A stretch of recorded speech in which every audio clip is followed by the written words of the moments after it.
Broken heart. She held me like I was the only one she'd ever loved, and I couldn't look away. The first time I saw her, it felt like the world had quietly paused, just for a moment. It wasn't dramatic, no grand entrance or cinematic music, just the subtle gravity she carried with her. I was tucked into the corner of a small, dimly lit cafe, the kind where the scent of roasted coffee beans mingles with the faint sweetness of pastries. When she walked in, she moved with a kind of grace that immediately set her apart. Not flashy, not demanding attention, but impossible to ignore. Her eyes scanned the room briefly, and for a heartbeat, they landed on me. I caught a flicker of recognition, or maybe curiosity, and my chest tightened. There was something in the way she held herself. Confident, composed, yet beneath it all, a softness that hinted at quiet vulnerability. The lines of experience around her eyes and the subtle maturity in her expression made her seem older, worldly even. Yet there was a spark, a warmth, that drew me in without words. We exchanged a few polite words at first. She spoke with an even, calm tone, her voice low and rich, like a familiar melody you didn't realize you knew until it echoed in your ear. I found myself listening more than I spoke, noticing the little things. The way her fingers lingered lightly on the rim of her coffee cup, the faint shimmer of her earrings in the soft light, the way her lips curved into a gentle smile when she laughed at something small I said. Every detail seemed amplified, as though my mind had slowed just to catalog her presence. When she moved closer to the counter to order, our hands brushed for the briefest instant. It wasn't accidental, but the warmth of her touch, subtle, reassuring, lingered in my palm long after she had walked away. My pulse stuttered, and I caught myself staring at the spot where our fingers had met, like it held some hidden meaning I wasn't ready to understand. Even in that first encounter, there was a magnetic pull between us.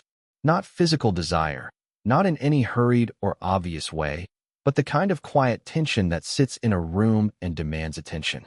I noticed how her eyes seemed to take in the space around her with a gentle patience.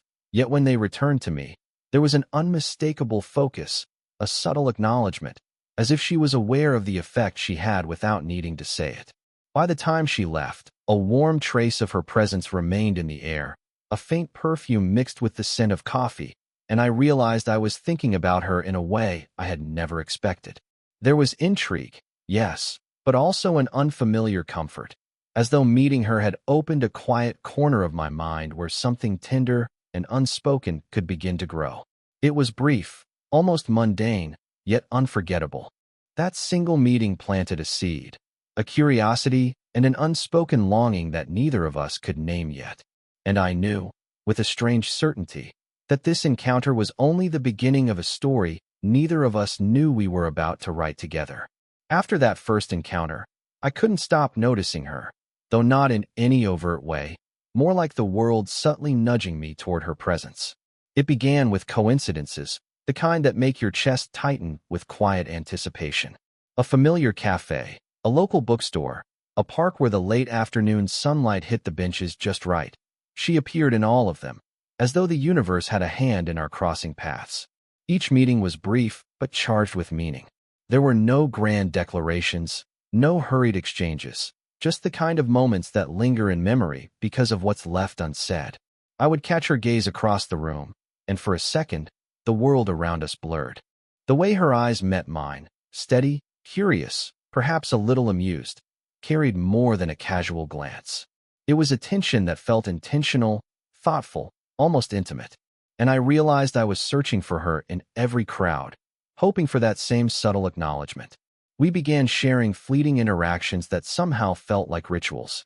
She would hand me a book I had almost picked off the shelf, her fingers brushing mine lightly. That small touch, brief and natural, left a warmth lingering along my skin, and my mind would replay it long after she walked away.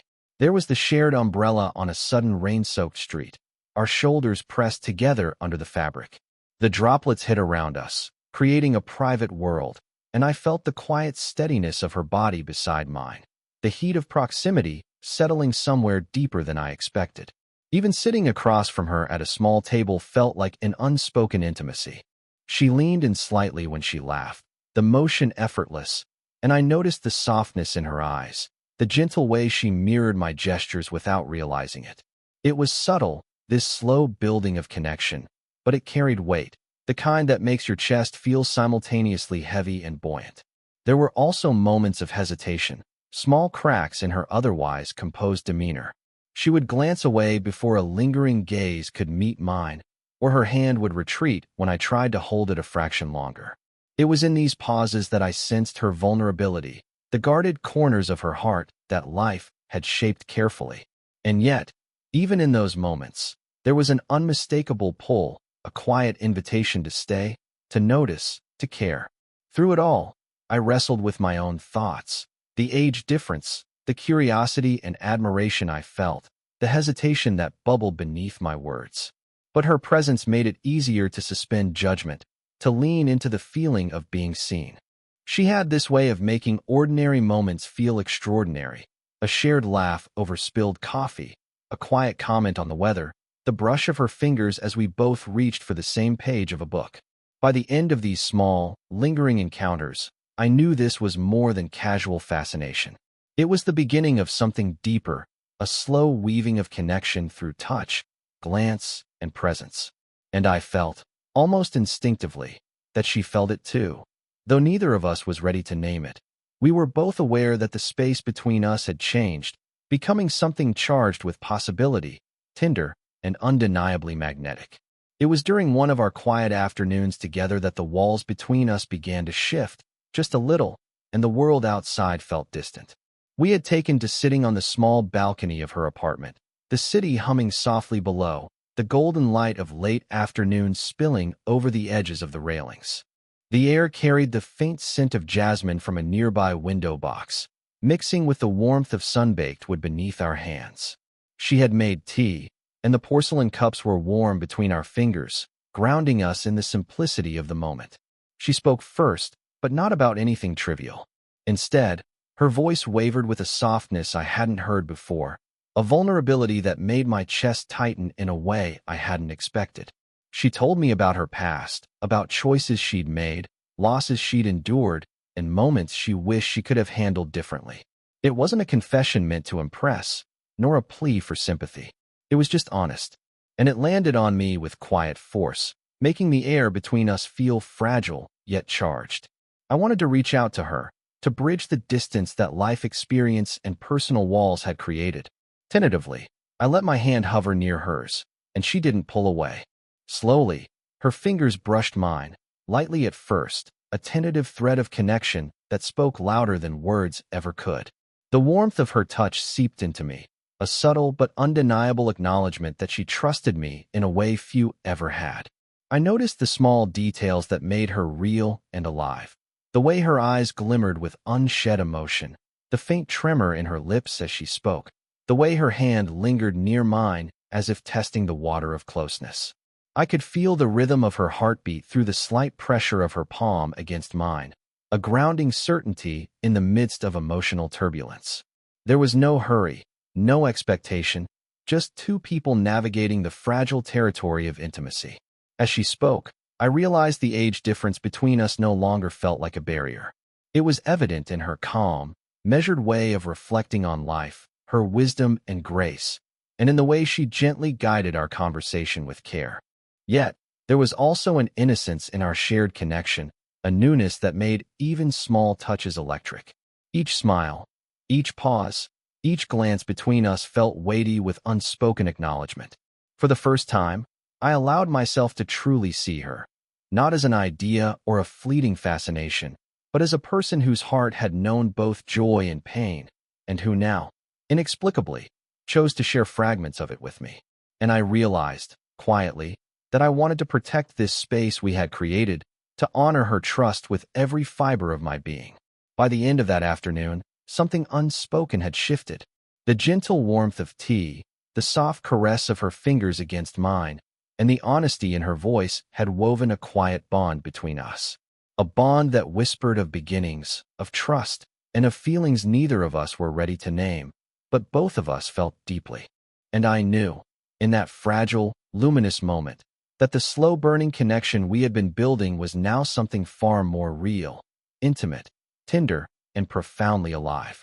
It was one of those quiet evenings where the world seemed to shrink around us.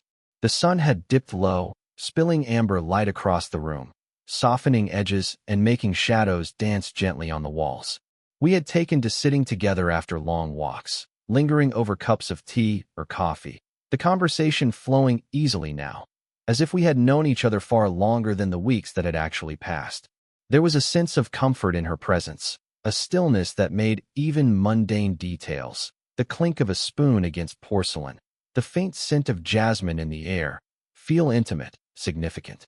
That evening, the air between us was thick with unspoken words. We were talking about something trivial, a book, a film, a fleeting memory, and yet our conversation felt heavier than the subject warranted. And then it happened. Her hand moved, almost unconsciously, to brush a stray lock of hair from my forehead. The touch was delicate, fleeting, yet it sent a ripple through me. It wasn't just the physical contact, it was the intention behind it. The gentleness, the care in the movement, the quiet attention to me as if, for that brief instant, nothing else mattered. I felt my chest tighten, a warmth spreading from the spot where her fingers had lingered, and I caught myself hoping, unreasonably, that her hand would not retreat. As if sensing my hesitation, she let her hand linger a moment longer, just resting lightly against my skin. There was no rush, no expectation, only presence. I could feel the soft heat of her palm, the subtle texture of her skin, the steady beat of her heart beneath that small, intimate contact. It was a touch that carried reassurance, affection, and a quiet invitation, a permission to exist in this closeness without fear or shame. I responded instinctively, my fingers brushing against hers, hesitant at first, then more deliberately. Our hands entwined naturally, and the contact, though minimal, held a gravity that neither of us could ignore. It was more than just touch. It was acknowledgement, an unspoken confession of growing trust and attraction. I noticed her eyes flicker toward mine, a brief, shy hesitation giving way to warmth and a subtle, almost imperceptible smile. The moment stretched, delicate and fragile, and it carried with it a tension that was neither rushed nor heavy, but undeniably electric. There was a thrill in the closeness, in the knowledge that this connection was new, uncertain, and yet profoundly real. Her presence was a quiet anchor in the swirl of my thoughts, and I realized that the physical sensation of her touch was inseparable from the emotional weight it carried. By the time the evening drew to a close, and we reluctantly let go of each other's hands, the lingering warmth remained, a quiet hum of possibility that filled the spaces between us. That first intentional touch had shifted something fundamental. It was a bridge from friendship to something more, a subtle opening toward intimacy that neither of us could deny. And as I watched her walk away, the light catching her hair and the soft curve of her shoulders, I knew that nothing in our connection would ever be quite the same again.